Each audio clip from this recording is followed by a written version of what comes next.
Okay, welcome back to the channel, guys. So on this one here, I'm just going to go over what I'm doing at the moment. Here I'm at a customer's house in the west side of Vancouver. I'm just on my lunch break, and I said I'd show you what I'll be doing and what to expect from the channel over the next couple of uploads. So I'm trying to get you the right angle here. So essentially, I have a customer here with a leaking basement. Water's coming in through the slab where the slab meets the foundation wall, and so we decided to excavate the front of the property by hand down to the drain tile. So each house has a drain tile down on the slab, and got down there, inspected the existing tiles, removed the tiles along the front of the house, and then I realized that the tiles on this side of the house and this side of the house are completely plugged.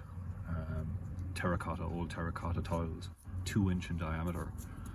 So we kind of mitigated the original scope of work and transitioned to doing the left side and the right side of the house. And of course, a house of this era, how it works is they would have a sump. That's the new sump we're going to be installing there, but they'd have a sump in the basement where these old drains would tie inside the house. These would transition through the foundation into a sump on the inside of the house, and then that would connect to the sewer line. The outlet from that sump would connect to the sewer line. Now that's all out of code, that all doesn't stand today. So we're basically bringing everything to the outside. So I bought 2 pieces of pipe here. So this pipe is going to go at the slab. It's a 4-inch PVC pipe, schedule 20. So that's going to be going at the slab. I actually have some of it installed here. I'll show it to you. So there's some 7 feet of it. So right in there. So right in there, that PVC is below the slab level. Okay. That PVC, the holes. Oh, it's a tight fit. The holes on that pipe. In order for that pipe to work with the holes on it, those holes need to be lower than the concrete. So where the slab meets the dirt, these holes need to be below that point for it to work, for it to intercept the water. Okay. So on this side here, so my sewer line, the sewer line that I'll be connecting to is right where that glove is. So right where you see that glove, the sewer line, the sanitary line is running out here, running out there. Okay. And basically when I install this sump, you'll have 4 pipes. You're going to have 4 pipes entering the sump, like in this diagram here. So you'll have the foundation system with the holes on it. That'll be at the slab. And then you'll have a separate solid system, and that solid system will be for the gutters, for the downspouts coming off the roof. Both of those will tie into my sump. And then inside the sump, I'll be connecting to the sewer line, transitioning the outlet, hooking up the outlet to the sewer line, and of course backflow preventer as well. Gravel, 3/4 inch crush. You see there right at the slab, and that's basically it. Now we are kind of at the latter stage of the project, so I didn't want to bore you with digging and whatnot, so all this has been backfilled and piped in and backfilled. So basically that's remnants of that's the new solid right there, and then that's the perforated at the bottom. We have a dimple board there. It's kind of shrinking and contracting with the sunlight, unfortunately, but what can I do?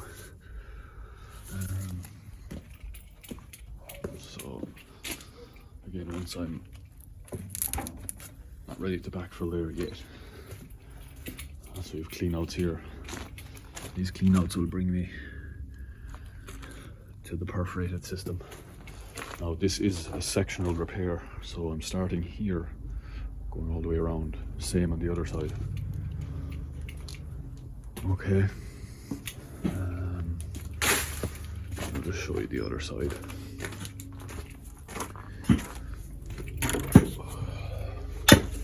Yeah, but sorry, bro.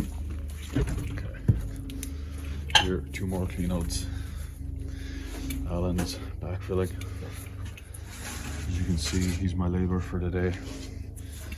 So you can see that's the gutter system, the upper system, and then that'll be another gutter hookup right there. This is 2 cleanouts for the perf. I'll try to put cleanouts in every side of the house. So that's the solid right there that just needs to be glued in for that gutter. There. And then that'll come around the corner. I'll bring that around the corner and tie it into the sump over there. So all these sumps are reinforced with rebar reinforced. They're all CSA approved. They all come with a serial number, date of manufacture, weight. It's pretty heavy, man. It's pretty heavy.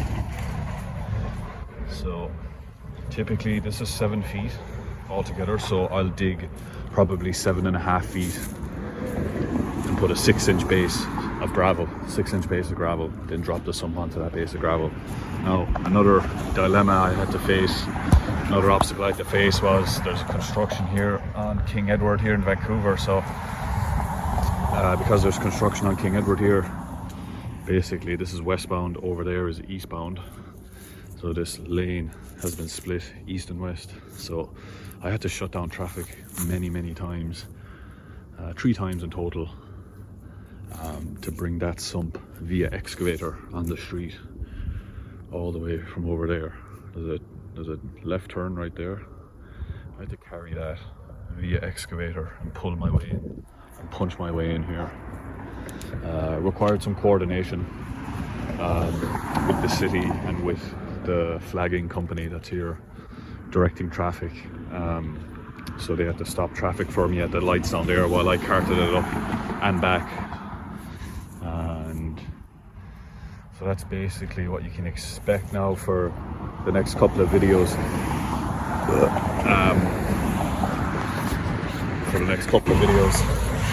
So I'm gonna get you a couple of shots. I'm gonna get you a bit of footage today of me digging this trench, and probably just put the GoPro up there and put it on time lapse or something.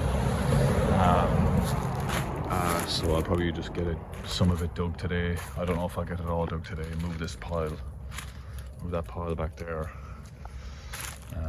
Put the sump. I'm gonna put the sump on this side of the sewer line.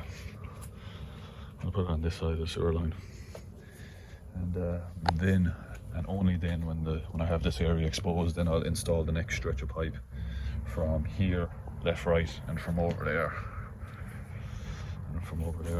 So this is another kind of chapter that I have good experience in installing these systems. I don't particularly like it because you're outside in the cold and the snow. It actually snowed here. We were snowed out of it. Got over a foot of snow there last week. So there's a lot of variables going on here. Coordination with the city, pulling permits. So this will have to be inspected now because it's only a partial repair, a partial install. I'm not doing the full 360. I'm not doing the whole house. I'm just doing the left side and the right side. So the only inspection I need to do is the sump and this sanitary hookup. And that's basically the tail of the tape. A 2-tier system, perforated, solid. Connect to a sump at the front, then transition to sewer line for the outlet. You need at least 18 inches of space in between the outlet and the inlet. You have a threshold, 18-inch threshold. Soil placement probably go here.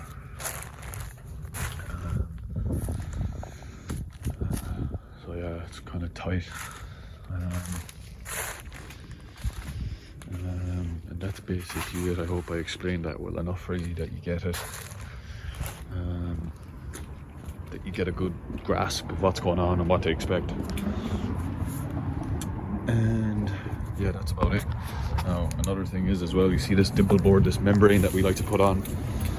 I'm going to have to continue the membrane underneath, so the membrane stops right there. So once I get this excavated and exposed, I'm just going to continue with the membrane inside there. So that's just temporary for now. I know I'm going to get shit from people telling me that I didn't use enough stamps.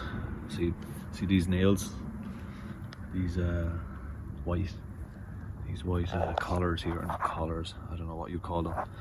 So on new construction we see hundreds of these on the foundation wall, and that's fine if you're installing this on a new construction with a nice open trench and a new foundation, a new pour. This house is built in 1931. So yeah, I don't like using as much. These nails are 1.5 inches, and it's installed, it's shot using a Hilti powdered actuated gun. It's a powdered gun, powdered cartridge. So I don't like using these nails on old foundations, because you're making a hole in the foundation.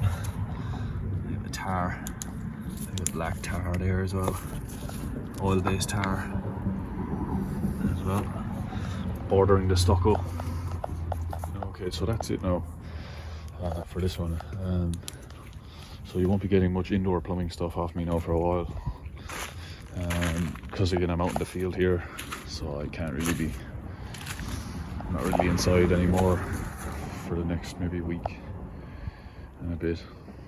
Alright, so yeah, hope you enjoyed the video, and talk to you later.